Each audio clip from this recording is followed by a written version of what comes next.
Hello everyone. In the sixth video, we had an overview of OET speaking. In this video, let us focus on the doubts normally raised by OET aspirants regarding speaking. Question number 1. How is this section structured? This section is all about verbal competency. First, you will have a brief chat with the interlocutor before you begin, and this will not be assessed. Next, you will be given two scenarios which you will play out with the interlocutor. In these scenarios, you will play the role of a professional consultant and your interlocutor will be your patient or patient carer. Your speaking in these role plays will be recorded and assessed. Question number 2. What skills are being tested in the OET speaking section? This section is for assessing 5 key criteria. Criteria number 1, overall communicative effectiveness. This means how well you can maintain a meaningful interaction with the patient throughout the role play. This means you are able to initiate the conversation, maintain the conversation, communicate confidently, use appropriate medical terms, take the information from the role play card and wrap up the conversation within 5 minutes. Criteria number 2, intelligibility. This is your ability to be heard and understood by the patient. This includes demonstration of strength in pronunciation, rhythm, stress, intonation, pitch, and accent. Criteria number 3, fluency.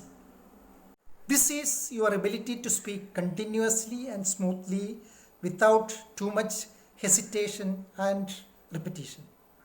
This includes a natural speed, even not breaking into fragment speech, few ums and ahs, pauses, and avoiding restarting of sentences. Criteria number 4, appropriateness. This is how well you use the language and tone that fits the context of your situation and the patient you have. This means suitable professional language, appropriate paraphrasing and rewording, adaptation of a style and tone that suits the particular situation.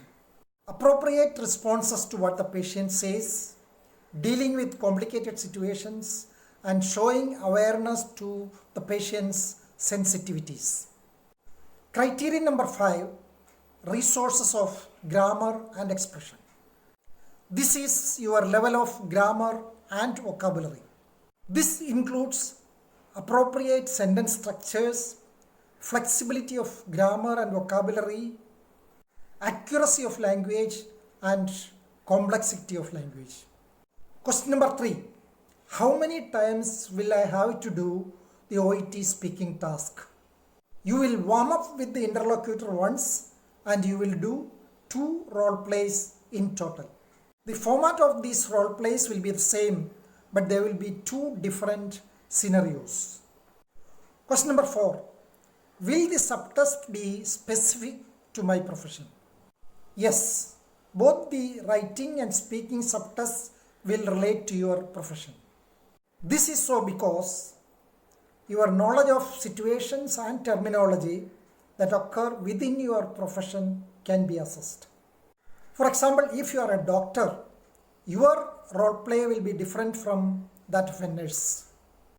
It will be as close as possible to a real interaction with a patient or carer you will have in your specific work environment.